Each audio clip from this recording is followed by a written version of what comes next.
Sou Mariana, sou psicóloga, analista do comportamento, especialista em autismo. E eu comecei em 2019, né? Conheci a clínica do autismo em 2019, quando eu ainda atuava numa clínica multidisciplinar.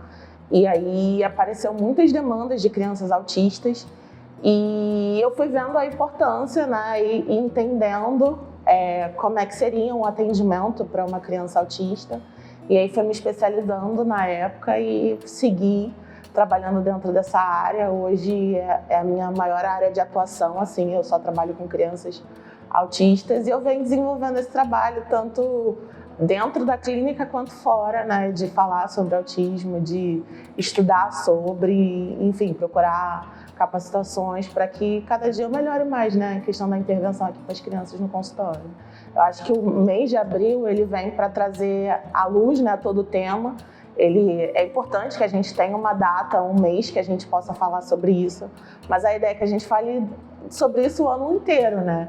Porque as pessoas não são só autistas em abril, né? Elas precisam lidar com isso no dia a dia delas, seja adulto ou seja criança, né? A gente precisa incluir esses assuntos nas empresas, nas escolas, justamente porque não é um único dia. Então a gente usa esse mês para a gente trazer mais sobre e até mesmo dar voz a pessoas autistas que também tem muito para ensinar para a gente, mas para principalmente a gente fazer com que as pessoas incluam, né, esse tema em diversos contextos, porque é o que eu falo, hoje em dia a gente tem tantos diagnósticos, né, principalmente diagnósticos precoces e também diagnósticos de adultos, né, e eu falo que em qualquer momento a gente vai esbarrar com um autista no nosso caminho. Então, assim, a gente entender, a gente compreender, a gente aceitar as diferenças, a gente implementar, né, processos, protocolos para que essas pessoas estejam incluídas em diversos contextos é importante justamente por isso. Então, a gente usa esse mês para a gente falar amplamente, né, sobre o autismo e trazer à luz para que o ano inteiro seja falado e seja representado de alguma forma, né? Eu acho que assim, a parte da conscientização é uma coisa que ela já vem acontecendo, principalmente porque a gente tem visto muitos diagnósticos precoces, né, em crianças ainda muito pequenas, justamente porque a gente está conseguindo abrir um olhar para isso e, consequentemente, a gente também está tendo esses diagnósticos de pessoas adultas, que muitas das vezes são pais dessas crianças, né, e se percebem também dentro desse diagnóstico que por muito tempo foi negligenciado. E a ideia da inclusão, eu acho que é o que a gente mais precisa falar, né? Porque a gente fala da importância do colar, a gente abre espaços, né? Mas, na verdade, a inclusão ela não tem acontecido de uma forma tão efetiva. Por isso que a gente busca, né, sempre falar disso, justamente porque as escolas às vezes não permitem, né, que esses autistas tenham acompanhamento dentro de sala de aula. Então, a gente precisa justamente ampliar para incluir, né? Eu acho que conscientizar já está meio que no caminho, né? Porque até mesmo de conteúdo, assim, na internet e tudo mais, a gente vê que já tem pessoas falando, explicando o processo de diagnóstico, mas a parte da inclusão, de como a gente faz, tá, chegamos aqui, conscientizamos, como a gente faz para incluir, eu acho que ainda falta. Então, por isso, eu acho que a busca é muito mais nesse sentido, né, da inclusão dessas pessoas. Eu tenho até um paciente aqui daqui do consultório, que quando a gente foi para a clínica, para a escola, e aí a gente falou com a diretora, né? A professora nunca tinha tido contato com nenhuma outra criança autista. A escola se diz inclusiva, né? A escola aceita crianças com esse e outros diagnósticos, mas não tem um preparo, não tem uma capacitação, né? Então, quando a gente vai muito para esse ambiente escolar, a gente percebe esse déficit, né? Porque não tem... Eu mesma, assim, uma própria crítica dentro da psicologia, quando eu estava cursando, eu não tive contato com autismo. A gente passa ali pelos diagnósticos, pelos transtornos, mas a gente não vai a fundo. Então, assim, essas capacitações elas só acontecem mesmo quando a gente está fora. E levando em consideração as escolas, eu acredito que a direção, né, o corpo da escola que deveria capacitar esses profissionais é o que falta muito. E aí acaba negligenciando o cuidado de crianças que precisam de suporte substancial dentro da sala de aula, né? Acho que promover momentos com profissionais, com mães, né, também atípicas, eu acho muito importante, porque elas têm muito a dizer, né? Porque a gente, por mais que tenha, foi o que eu falei, a gente tem um aporte acadêmico, profissional da coisa, né? Mas quem está no dia a dia são os familiares, então eu acho que é importante abrir espaço para que essas pessoas falem sobre suas dificuldades, sobre também as suas conquistas durante o dia a dia, né, com aquela criança. E eu acho que, enquanto instituição, o que é possível fazer nesse sentido é isso mesmo. Trazer pessoas que possam capacitar as equipes que trabalham dentro do instituto, até mesmo, né, dentro das vilas olímpicas, né, trazendo cursos básicos, capacitações básicas sobre intervenção precoce, sobre como ensinar uma criança, né, ajudar uma criança neurotípica, como incluí-la nas atividades, né, entender o contexto, entender que cada criança, apesar do mesmo diagnóstico, ela é única. Então não adianta a gente achar que todos os autistas vão ser iguais, mas a gente tem um pouco de cuidado, né, com essa singularidade de cada um. E eu acho que o que, enquanto a instituição pode fazer é isso, né, capacitar, trazer a luz ao tema. Eu acho que é importante trazer essa coisa da mãe. Inclusive tem uma mãe que trabalha lá com vocês, que ela tem um filho autista. E no final da conversa foi super rico, porque ela trouxe um pouco dos questionamentos dela, das dificuldades, né? E também muito do que ela já conseguiu em relação ao filho dela. Então, acho que abrir esses espaços para acolhimento dessas pessoas seria muito importante.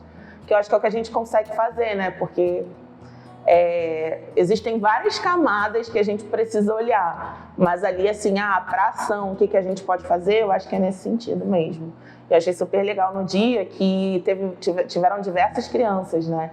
Então, algumas crianças deixaram de ter aula do lado da programação e estiveram lá. E eu acho que faz toda a diferença também, porque no final das contas, elas também estão ali no dia a dia, né? Lidando com os amiguinhos, e eu acho que é bastante interessante seguir nesse caminho. Eu ia perguntar sobre os brinquedos que estão aí na bancada, como que eles ajudam nesse acompanhamento com as crianças, que você falou que trabalha principalmente com crianças. Sim. Como que brinquedos assim eles ajudam nesse acompanhamento? Então, a gente entende que o brincar para a criança é uma das formas de ferramenta de maior aprendizado, né? Porque a ideia, quando a gente ensina ao outro, é que seja agradável, é que seja feliz, é que seja algo do qual ela vai se engajar e gostar daquilo, para a gente poder ensinar novas habilidades. Então, através do lúdico, através dessa coisa do brincar, né, tanto com jogos mais estruturados, quanto com brincadeiras mais naturalistas, né, de troca ali com a criança, a gente entende que são portas para diversas habilidades, para a gente ensinar diversas habilidades, porque parte do pré-requisitos de habilidades mais refinadas vem através do que a gente ensina no simples, como uma imitação, um contato visual, e aí a gente consegue se aproximar muito das crianças com os brinquedos, né? Se existe um padrão de brinquedo, qual a gente vai usar, não tem, né? Claro que tem algumas brincadeiras, algumas habilidades que a gente precisa ensinar, que aí a gente vai direcionar um pouco mais a criança para aquele brincar. Mas a ideia é que ela se sinta à vontade, que ela se sinta nesse espaço feliz, para que a gente possa trocar, né? E através do que ela me mostra que é interessante para ela, eu vou trabalhando as habilidades em cima disso. Então, a pessoa que é autista, ela nasce autista. Essa é uma premissa, né? Levando em consideração de que o autismo já foi comprovado que ele é genético. Então, assim, o adulto, quando ele chega quando ele está na fase adulta, quando ele chega na fase adulta, ele provavelmente conseguiu mascarar muitos sintomas ali relacionados ao autismo. Porque é isso, né? Dependendo do nível de suporte, a gente ainda consegue estar em diversos contextos, inseridos em diversos contextos, mas com algumas restrições, com alguns padrões de comportamentos que às vezes a gente mascara, justamente porque a gente está incluído numa sociedade, a sociedade cobra uma postura da gente, né? Que a gente tenha determinado comportamento, mas que isso ao longo da vida vai causando diversos sintomas, né, nessa pessoa. Então, quando a gente... E é muito uma crítica, né? A gente fala muito sobre autismo na infância. E esses adultos, né? O que a gente faz quando eles crescem, né? E essas pessoas que estão sendo diagnosticadas agora tardiamente, né? A gente precisa também olhar, porque a quantidade de diagnóstico tardio e com outras comorbidades tem crescido bastante. E eu acho que, no geral, assim, é promover acolhimento, é promover escuta, é promover políticas dentro de empresas para que incluam essas pessoas. Porque existem adultos autistas que são extremamente funcionais e que poderiam, com o mínimo de cuidado, com o mínimo de olhar dentro do contexto, poderiam estar sendo inseridos em diversos contextos, né? Então, essas pessoas precisam desse apoio também, precisam de voz, né, principalmente, e espaços para que elas possam ser da forma que elas são, né? Porque não serem colocadas dentro de uma caixinha. Em relação a pessoas que foram diagnosticadas tardiamente, é justamente por isso, porque nessa primeira infância elas talvez não demonstraram tantos prejuízos, né, relacionados ao dia a dia dela, que não foram perceptíveis, e aí ela foi mascarando esse sintoma durante toda uma vida, e aí quando se depara na vida adulta com dificuldade nas relações, com dificuldade de seguir padrões, comportamentos dentro do seu trabalho, dentro da sua dinâmica ali familiar, e aí ela vai se questionando sobre quem ela foi nessa primeira infância. Mas são pessoas que, na maioria das vezes, conseguiram mascarar todo esse sintoma, porque a vida é isso, né? Nós que não somos atípicos, a gente já consegue mascarar diversas coisas do que a gente passa, né? Então, é muito nesse sentido, as pessoas que foram diagnosticadas tardiamente. Então, eu bato sempre na mesma tecla, né? Nesse sentido, da gente abrir espaços, criar possibilidades, porque a partir do momento que a gente cria oportunidades, tanto de aprendizagens quanto de inclusão, a gente pode estar fazendo com que essa pessoa tenha uma qualidade e uma dignidade de vida maior, né?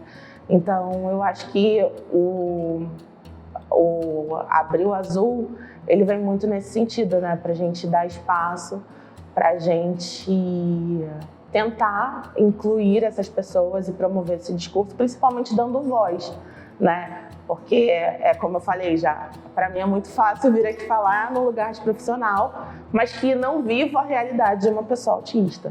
Então, acho que a gente criar oportunidades também, depois, se for possível, assim, trazer uma pessoa para falar, estando dentro do transtorno, acho que seria muito interessante também. É mais ou menos isso, assim, que eu espero, né? Espero que as pessoas se conscientizem para que a gente tenha pessoas cada vez mais felizes, incluídas, né, e vivendo da forma que elas são.